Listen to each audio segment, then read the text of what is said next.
Hello and welcome to video 3 of this 6-part video series called Curious and Questioning. My name is Tahlia.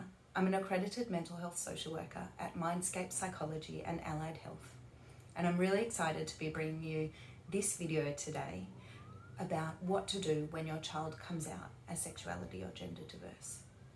So this really is a bit of a practical guide to navigating the coming out process. It's about how to be there for your child, what to say and what not to say. So it's the first of the series that's specifically designed for parents. Having said that, young people are welcome and encouraged to watch these videos too. I guess it can give you a sense of what your parents are trying to navigate, but also could be helpful if you're finding it hard maybe to talk to them about your sexuality or gender. Maybe you could use this as an icebreaker or a starting point to the conversation. In fact, you could even tell them about the videos or send them the link and say, can you please watch this? And then maybe we can have a chat. Something like that. In these videos, I'll be saying parents, but this applies to any primary caregiver, any guardian or close family member. In fact, it could be a trusted family friend, a teacher, or a sibling. Your child has likely thought about this disclosure a lot. So how you respond is really important, and it can have a lasting impact, perhaps even more than you realize. It can shape their thoughts, their feelings and beliefs around their own identity and how to navigate the next stages of coming out to other people in their lives. So the focus of this video and of this process is being there for your child. So I want to kind of walk you through and talk you through a couple of steps and maybe some helpful strategies about how to be there for them.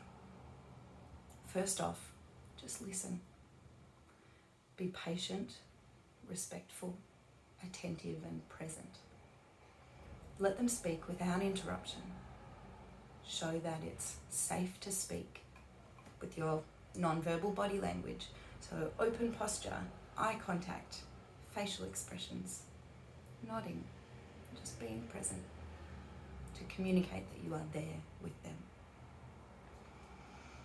Next is validate.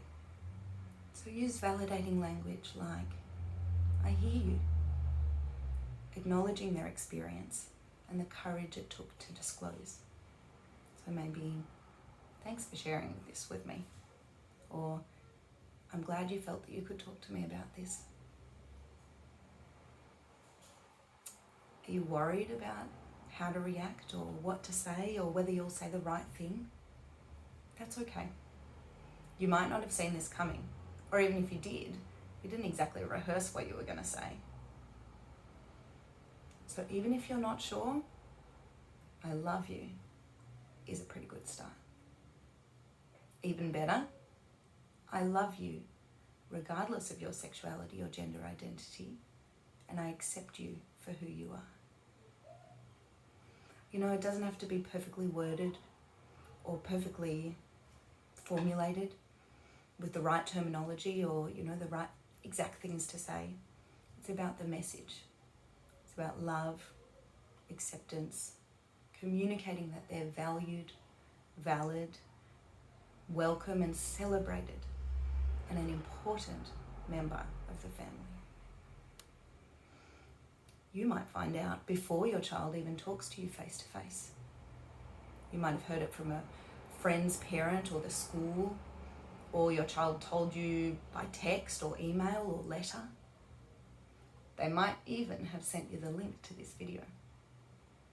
And if so, you may want to take some time to think about what you'd like to say. Prepare a few things so that maybe it doesn't feel so kind of big and overwhelming on the spot for you. If you're an affectionate family, if it feels right, give them a hug or a kiss. Hold them and just connect. If you're not so physical, communicate through words and body language that you love and care about them and you are there for them. So, what should you not say? Here's a list of things that I would really recommend you try and steer away from. Again, you're not going to get it right every word that you say, and it might not be perfect, but really have a think about these things, because they might not quite be the thing that your child wants to hear. Are you sure you don't seem or look or sound gay, trans? You don't seem like one of those people? It's just a phase. You're too young to know. I accept you, but your mother, father, grandmother, church, school, they won't. Let's not tell other people or school or the community. Don't tell your father or your grandparents, and I won't either. Look, you can wear what you want at home,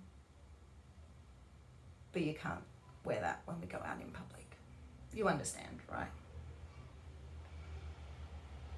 Just imagine for a second how that might feel to hear some of those things, if this is a pretty enormous disclosure for you and something that you are feeling vulnerable or worried about, or really just kind of crying out for the love and acceptance of the person that they've come to.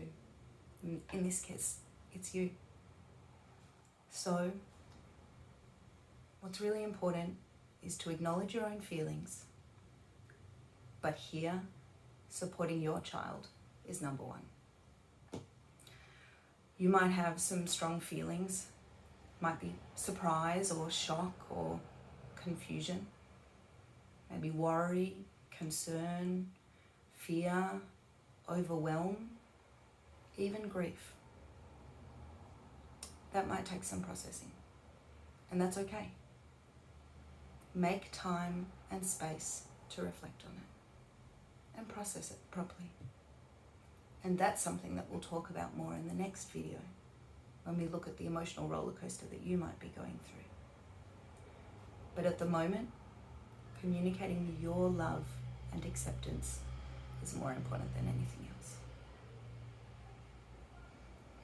You might even like to take an opportunity after this video to jot down some ideas about what you might say, or reflect on some things that you think your child might value and appreciate hearing. Just that process of practicing and getting your head around some of it might help. Maybe even journaling. Or perhaps if you've got a hunch that your child might come out to you, chat about it with your partner or a best friend or someone you trust, and have a bit of a go at what you might say. So that's really a snapshot of how to navigate this process of your child coming out. This is just the first step, kind of beginning of the conversation, but a really important one. So in the next video, we'll explore coming to terms with it, the emotional roller coaster. At that point, your child has told you how they feel. Now let's look at how you feel. It's about understanding and processing the ups, downs, ins and outs, and everything in between. But that's it for this video. It's just a quick one, because it's really important. So I welcome you to watch it again, have a bit of a think about the things that you could say and perhaps you'd like not to say. But use this as an opportunity to start a conversation. Thanks for joining me. If you haven't seen the first and second videos, they provide a really good base to understanding how to navigate this whole area.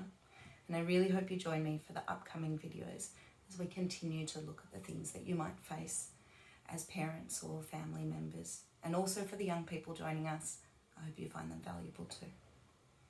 Wishing you all the best and lots of support through this journey.